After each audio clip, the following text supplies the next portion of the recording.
Aïcha et Gabriel formaient un couple fusionnel, une union fondée sur l'amour, la complicité et la confiance.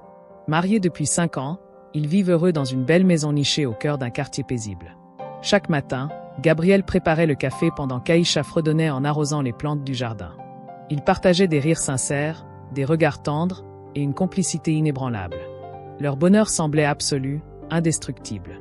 Aïcha, douce et bienveillante, était aimée de tous. Son sourire chaleureux et son écoute attentive faisaient d'elle une épouse aimante, une amie précieuse et une collègue respectée. Gabriel, lui, était un mari attentionné et protecteur, toujours aux petits soins pour sa femme. Sa voix posée et ses gestes tendres reflétaient un amour sincère et profond. Ensemble, ils incarnaient l'image du bonheur, une harmonie rare et enviable. Mais une ombre planait. Nadia avait toujours envié son amie, mais sa jalousie s'était transformée en obsession. Pourquoi le destin avait-il tant favorisé Aïcha? Une vie parfaite, un mari aimant, une stabilité enviable. Elle, en revanche, n'avait connu que des relations instables et des déceptions. Avec le temps, son envie grandit, devenant insupportable. Chaque instant passé avec eux nourrissait en elle un sentiment d'injustice. Nadia observait Gabriel avec fascination, étudiant de ses gestes, s'imprégnant de son regard, imaginant ce que cela ferait d'être à la place d'Aïcha. Un soir, alors qu'elle dînait chez eux, elle les vit partager un regard tendre, empli d'amour et de complicité. Cette scène fut un choc pour elle. Un étau lui serra la poitrine, et une idée germa dans son esprit, une idée qui devint vite une résolution implacable. Gabriel devait être à elle, à tout prix. Dès lors, un plan machiavélique a commencé à se dessiner dans son esprit. Elle ignorait le commentaire, mais une chose était sûre, elle était prête à tout pour détruire ce couple parfait et s'approprier cet amour qu'elle convoitait. Nadia savait que séduire Gabriel ne serait pas une tâche aisée. Il était éperdument amoureux d'Aïcha, et leur lien semblait inébranlable. Mais elle n'était pas femme à renoncer à ce qu'elle désirait. Ruse, manipulation, persévérance. Elle était prête à tout. Elle commença avec subtilité, insidieusement. Profitant des absences d'Aïcha, elle multiplia les confiances avec Gabriel, glissant des remarques calculées, des sous-entendus venimeux. Tu sais, Gabriel, Aïcha ne te mérite pas. Elle te retient dans une vie sans avenir. Astérisque, elle est merveilleuse. Oui. Mais as-tu remarqué à quel point elle te freine? Elle n'encourage pas tes ambitions, elle t'étouffe. D'abord, mais Nadia ne s'arrête pas là. Sachant que ses paroles seules ne suffiraient pas, elle recourut à des pratiques occultes. Elle consulta une vieille femme réputée pour ses envoûtements puissants. Des charmes, des potions, des rituels nocturnes. Tout fut mis en œuvre pour s'immiscer dans l'esprit de Gabriel, l'éloigner d'Aïcha et l'attirer vers elle. Et cela fonctionne. Peu à peu, Gabriel changea. Son regard, autrefois tendre et amoureux, est devenu froid et distant. Il se mit à voir des défauts chez Aïcha là où il n'y avait pas, à se lasser de ses habitudes, à s'irriter sans Aïcha, impuissante, voyait son mari lui échapper. Elle tente de comprendre, de l'apaiser, d'effacer les tensions. Mais rien n'y rentre. Chaque jour, il s'éloignait davantage, et chaque jour, Nadia gagnait du terrain. Puis vint le coup fatal. Un soir, après un dîner où l'ambiance était glaciale. « Tu es stérile, Aïcha. C'est moré, je veux un héritier, une famille. Tu ne peux pas me l'offrir. Je ne peux pas passer ma vie à espérer quelque chose qui n'arrivera jamais. » Un silence pesant s'installe. Elle a ouvert la bouche, mais aucun son n'en sortit. Comment pouvait-il dire cela? Lui, son Gabriel, son amour. Celui qui lui avait promis qu'ensemble, ils affronteraient tout, même l'épreuve de l'infertilité. Les larmes coulant sur ses joues, elle comprit. Il n'était plus l'homme qu'elle avait aimé. Quelque chose en lui avait changé, quelque chose l'avait arraché à elle. « Je veux que tu partes. » Cet anéanti, le cœur en lambeaux, Aïcha fit ses valises, la main tremblante, le regard vide. En quittant leur maison, elle croisa le sourire victorieux de Nadia, qui, adossée au cadre de la porte, savourait son triomphe. Ce jour-là, une PA. Égarée, le cœur en miettes, Aïcha erra sans mais avant de trouver refuge auprès d'une personne qu'elle n'aurait jamais imaginé solliciter, la mère de Gabriel. « Je sais, ma fille. Je sais que Gabriel est sous une influence néfaste. Mon fils n'aurait jamais agi ainsi par lui-même. Tu ne mérites pas cette douleur. » C'est alors qu'un ami du passé refit surface, Karim. « Aïcha, tu es plus forte que tu ne le crois. Ne laisse pas cette trahison te détruire. Reprends le contrôle de ta vie. » Avec pendant ce temps, la roue tournait pour Nadia. Les forces occultes qu'elle avait étudiées pour séduire Gabriel se retournaient contre elle. L'énergie qu'elle avait manipulée sans précaution la consommait lentement de l'intérieur. Puis vint l'inévitable. Gabriel, autrefois ensorcelé, commença à voir clair. Il comprit qu'il avait été manipulé. Mais le charme brisé n'effaçait pas ses actes. Il avait trahi la femme qu'il aimait, il l'avait humiliée, brisée, laissée partir sans un regard en arrière. Le remords le rongeait. Un soir, pris d'angoisse, il fouilla la maison à la recherche de Nadia. Il la trouva recroquevillée dans un coin, tremblante, murmurant des mots incohérents.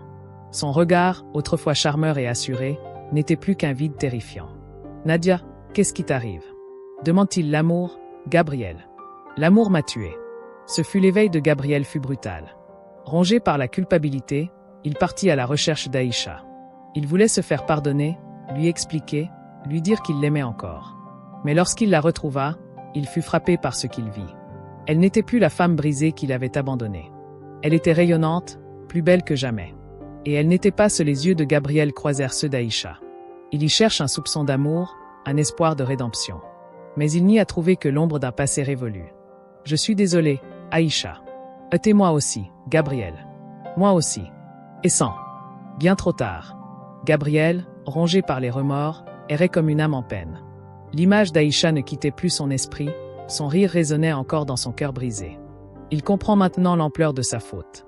Il avait détruit le plus précieux des trésors pour une illusion, pour rien. Un jour, après des mois de recherche, il la retrouva. Rayonnante. Mais Aïcha n'était pas seule. À ses côtés se tenait Karim, son ancien ami, son rival qu'il n'avait jamais pris au sérieux.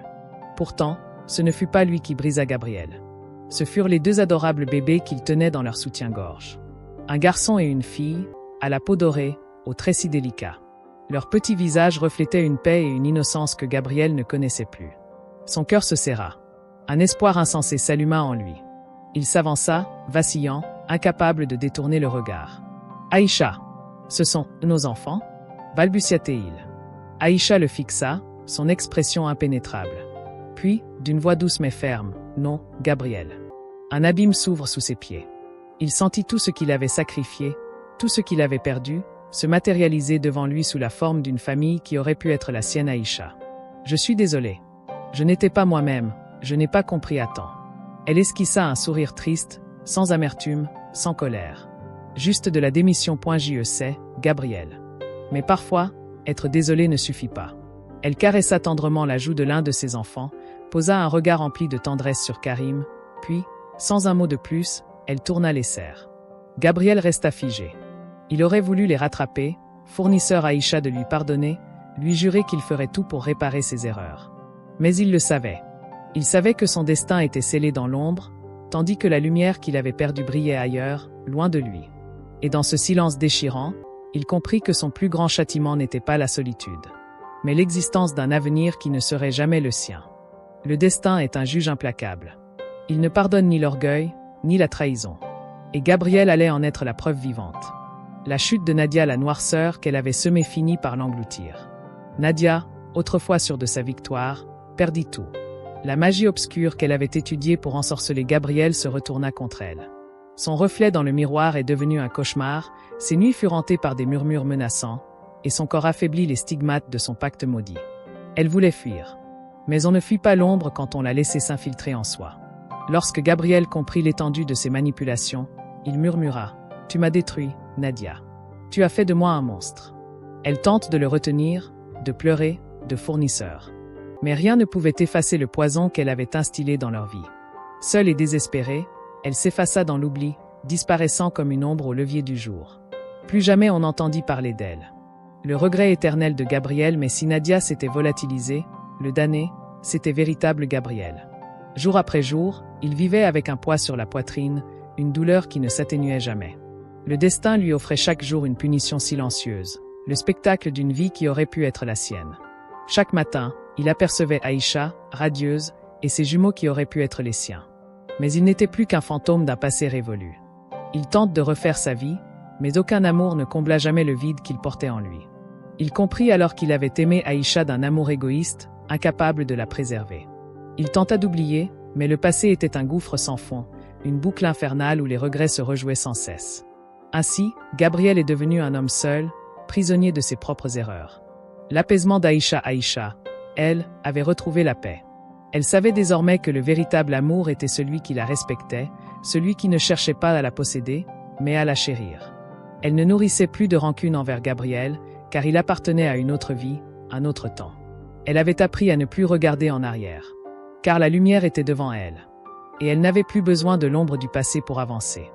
L'histoire d'Aïcha, Gabriel et Nadia nous rappelle une leçon essentielle, les choix que nous faisons prendre à notre destin. Parfois, l'amour ne suffit pas lorsque la confiance est brisée, et le véritable bonheur réside dans ceux qui nous respectent et nous soutenons sincèrement. Et vous? Avez-vous déjà été confronté à une trahison ou à un amour toxique? Comment avez-vous trouvé la force de tourner la page? Partagez vos réflexions en commentaire et dites-moi si vous aimeriez une autre fin ou un nouveau rebondissement dans cette histoire.